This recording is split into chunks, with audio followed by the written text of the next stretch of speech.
Well, finally, at the end, India huffed and puffed their way to 237 for 9. The start of the innings, we were all saying 300, 325, but that's what they got in the end. Surya Kumar Yadav with 64 and his partnership with Lokesh Rahul, 49, an unfortunate run out means India fall, well, definitely short of par. How short of par, we will only know when West Indies finish their effort. Welcome to Cricbuzz Live. This is our mid-show where we assess India's progress in the company of Shaun Pollock and Dinesh Karthik. DK, I'm going to come to you straight. Uh, Obviously, it's below par. They've had to scratch their way to this sort of total, but just how far below do you think they are? I'd say about 25, 30 runs short. I thought the way KL and Surya were going, if they had batted for another 5-10 overs, 270 was very much on the cards.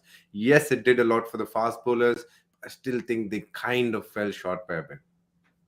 Sean, we talked about opportunities. There were opportunities for Surya Kumar Yadav, for KL Rahul, and for Deepak Huda. Somebody to have got a little bit more than they actually ended up getting. Yeah, it was, but I'd be happy with Rahul and Surya Kumar. I think in Scar's, defense, I think it's his first real opportunity where he's been able to take the game by the scruff of the neck, and I felt like he did that. I thought he was pretty good. KL, as we mentioned at some stage in one of our shows, that I don't know what quite went on with that run out. He was a little bit confused. He'd come and he was almost making his ground, and then he stopped. But I think that rearguard effort will be pleasing for India, to have been 3 down as quickly as they were. You've got your contributions 49, 64, 24, 29. That's a decent fight back. Yes, they may be short of what they could have achieved, but I think there's plenty in that surface. I think the Indian fast bowlers will be really keen to get out there and see what assistance they get. And we did see the wickets start to turn a little bit more as the game went on. So maybe with the sun baking down, it's dried out a touch. Maybe the Indian spinners will come to the party as well. Well, Sean mentioned the run out. We chatted a little bit about it on Cricbuzz Combox DK, but every time I look at it over and over again, not that you ever want to assert blame, but it's one of those where you feel, why on earth did KL Rahul stop? And only he will know why he stuttered and then continued the run. So what happened was, I think KL Rahul was very well aware that there was 2, and he was running straight away thinking it was 2. But at a point when he saw Surya Kumar for the first time towards his right, he felt that maybe Surya Kumar wasn't running and he hadn't called. So immediate instinct is to stop. But Surya Kumar wasn't thinking about that. He thought that KL has called for a 2 and I have to run for a 2. He was doing his job perfectly. It's not even it's not even a miscommunication thing, because obviously there was no miscommunication. It's just that KL Rahul for a second felt that probably Surya is not running, and that's when he stopped. Yeah, I think he got a fright, didn't he? He got a fright when he got down. He was like 3/4 of the way down. He goes, but like, why are you still here? But Surya Kumar had worked out that the throw wasn't going to his end, so he would have been comfortably home. Well, all's well that ends well, at least as far as Surya Kumar was concerned. He got to a 50, got to a decent innings. But overall, if you have to assess the 237, full credit to the West Indian bowlers. And remember, there was no Kieron Pollard, so it was Nicholas Puran as a stand-in captain. He's done a bit for the Amazon Warriors in the CPL, but not quite for the national side in this manner. And I think, Sean, you'd have to say he handled the bowlers well, especially bringing back the spinners when we didn't expect them to come back. Yeah, I thought he did really well. I thought he held his nerve, keeping the fast bowlers for as long as he did as well. The 4 of them operated beautifully. There was assistance. I asked you the question, where's that surface been? When I got to India, I never saw anything like that, but you didn't give me an answer. So maybe DK can give us an answer at some stage. Where were those big, fast, bouncy surfaces when I came to play against you, DK? We generally hide them. We know against which teams we need to expose them. And I don't think a team with Shaun Pollock, who could swing and swing the ball both ways, was going to get anything close to that. Okay, anyway, Purin's captaincy, I thought it was pretty good. The spinners, as you say, I think they could have really been put under the pump if that partnership had continued. But as soon as the wicket went, that's when he used his bowlers cleverly and allowed them to be reintroduced, and they played their part. So overall, I think he'll be happy. Maybe he probably thinks they could have limited them to maybe 20 or 30 less if things had really gone according to plan, particularly that drop catch. Well, that was a real shock for me. I don't think I've ever seen international wicketkeeper with his hands open, waiting for a ball to come to him. Normally it's like stuck together like glue. But that was the chance they gave away. And, at least they know what they have to chase. And it's not a formidable total. They can feel like they can pace it. Yeah, it was an interesting one from Shea Hope. Generally took everything that came to him. It all came at a very good height. And that was one of those that stayed slightly low, but it was still one that he should have taken. As Shaun said, as well as they've done, India could easily have been 200 all out. That's always the case, isn't it? I think as the game ebbs and flows, you always feel there are areas where you could have stopped them and areas where India felt they could have gotten better. But that's how it always is. It is what it is, and they have to get 237 to win. And it's as simple as that. And I thought Shea Hope's catch, yes, was catchable. Definitely. As a keeper, you want to be taking that. He knows that. Everybody knows that. It's just one of those things that happen. But Puran's captaincy, terrific.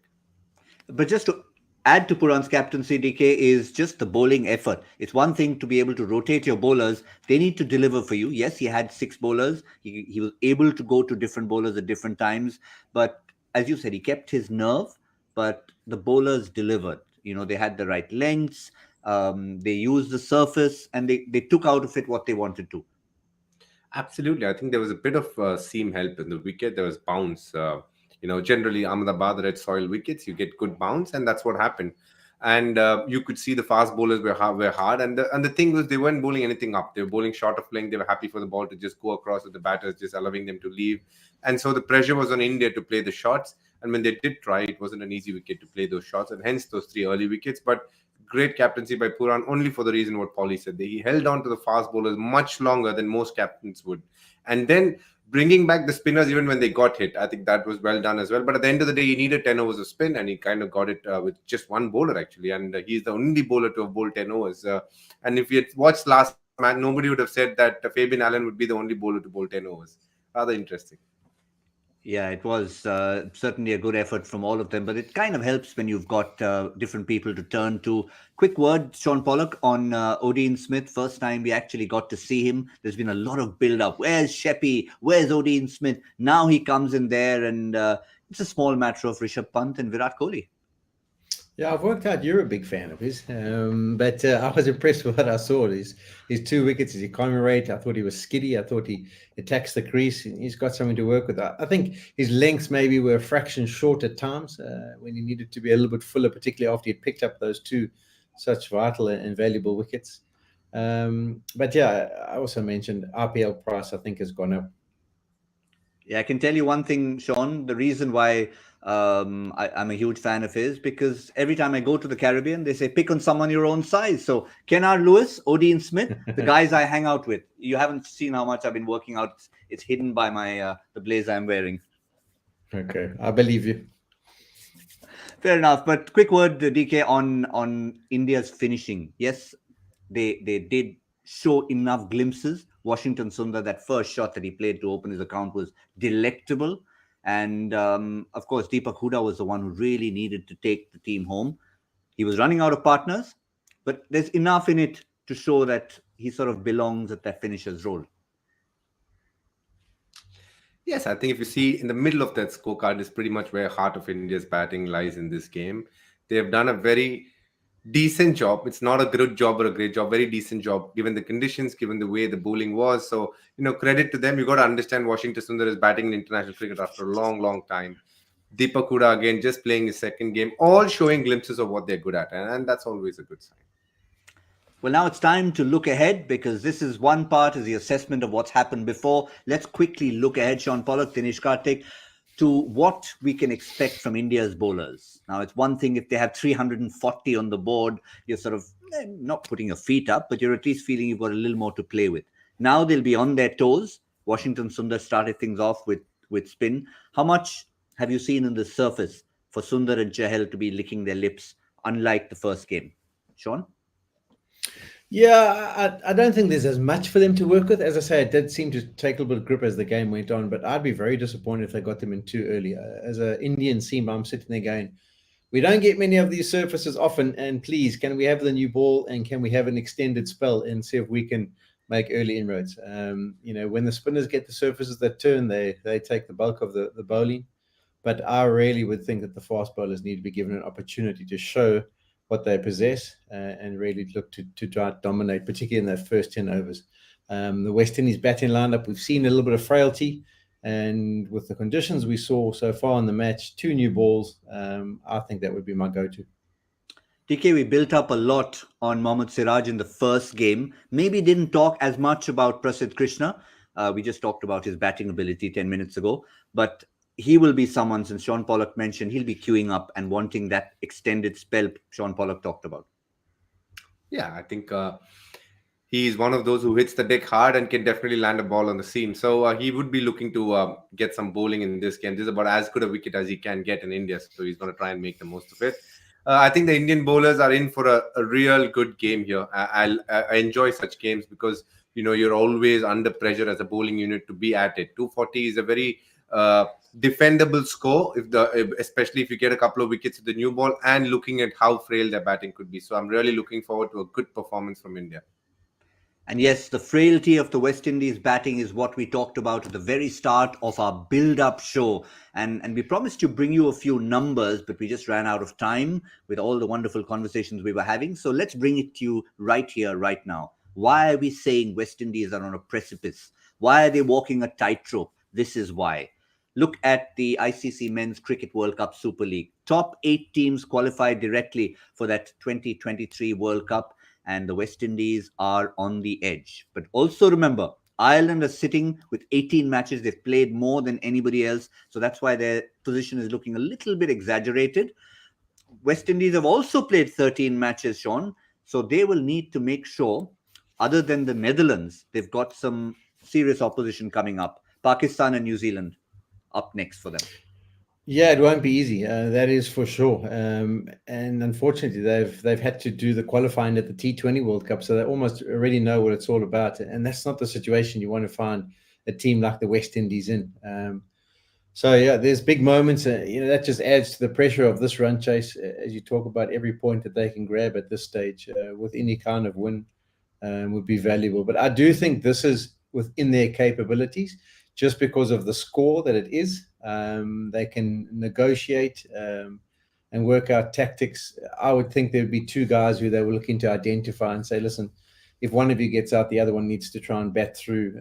Just play your normal games, just knock it around, and let's build around you. And then the other guys can play the natural game of showing a bit of flair and playing their shots. But that table does show you how important each and every chase will be from them now. It sounded very easy when Shaun just described that. But TK, do they have the ability? Do they have the players? Do they have the mental capacity to make a run chase like this look as easy? Because that's how you would approach a 237. You should say, if we are the West Indies and we have 6 decent batsmen, we can split it around. But they've just been frail, haven't they?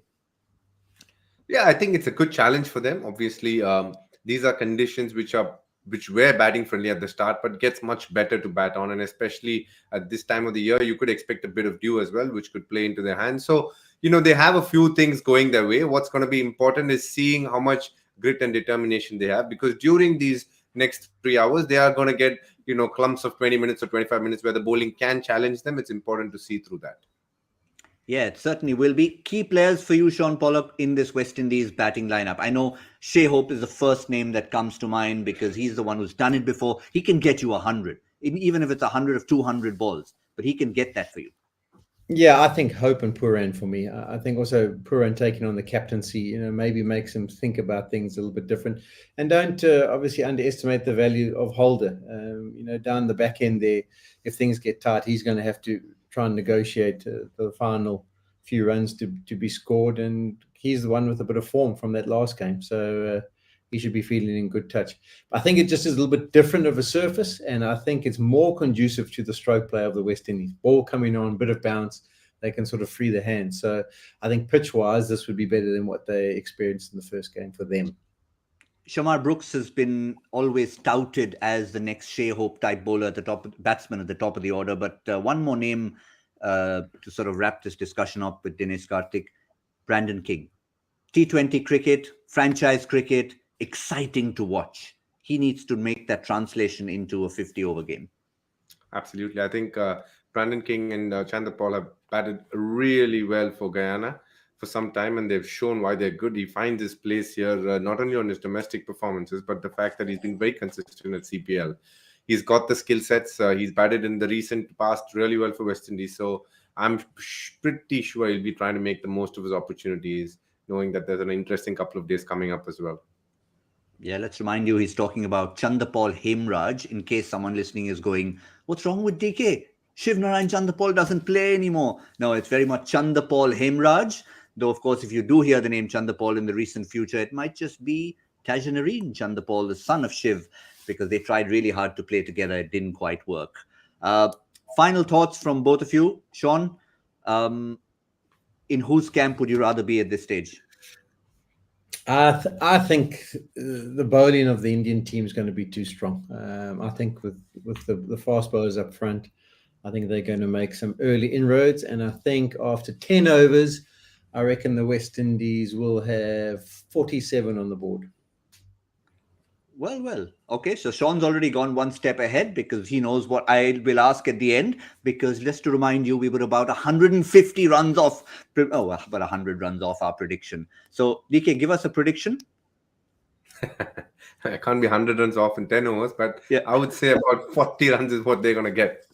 40, yeah. But I somehow think Brandon King will just try and play the way he plays T20 cricket. So I'm going to go higher than that at 56 because they'll just know that they don't want to leave it for chance later. One more name I want to throw at you. It's a yes or no answer. Will India use their sixth bowler today? TK. I hope not. Good answer. Shaun, is that the kind of answer you'll give? Yeah, because we wanted short answers. Yeah, I think the situation will be such that they won't have to need. Okay, I hope not. Probably won't have to because of the situation. Well, Deepak Hooda will be the one in question if at all it comes to that. So India's pace bowlers to start, spinners to come on later. Can West Indies make it 1-1 and get to that 238? We will join you again on Cricbuzz Combox in the 15th and 35th overs. It looked like it might just go there today. For now, on Cricbuzz Live from Shaun Pollock, Dinesh Karthik and myself, that's all we have.